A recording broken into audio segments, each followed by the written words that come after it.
நாட்டுப்பற்றாளன் செய்திகள் வாசிப்பது வாசுகி தாமோதரன். இன்று இனிய உலக பத்திரிகையாளர் தினம். பத்திரிகையாளர்கள் அனைவருக்கும் வாழ்த்துக்கள். பத்திரிகை சுதந்திரம் என்பது ஜனநாயகத்திற்கும் நீதிக்கும் அடித்தளம். வாழ்த்துக்கள்.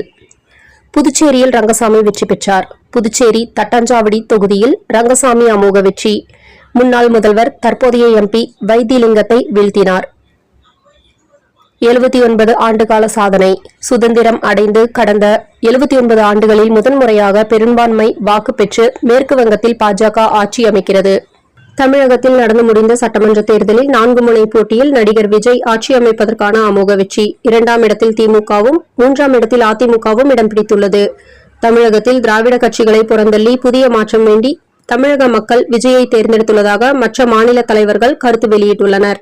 சீமான் ஒரு இடம் கூட பிடிக்கவில்லை, டெபாசிட் இழந்தார்.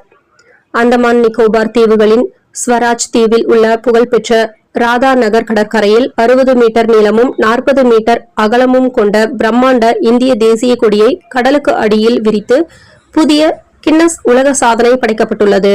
தனது முதல் தேர்தலிலே வரலாற்றை மாற்றி இருக்கிறார் தவேக தலைவர் விஜய். தமிழக அரசியல் வரலாற்றில் ஒரு புதிய மாற்றத்தை ஏற்படுத்தியுள்ளார்.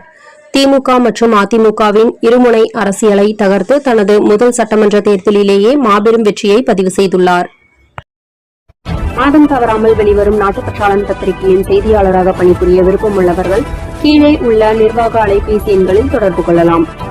7947789115 மற்றொரு எண் 994434 4103. நாட்டுப்பற்றாளன் யூடியூப் சேனலில் விளம்பரம் செய்து பயன்பெறுங்கள்.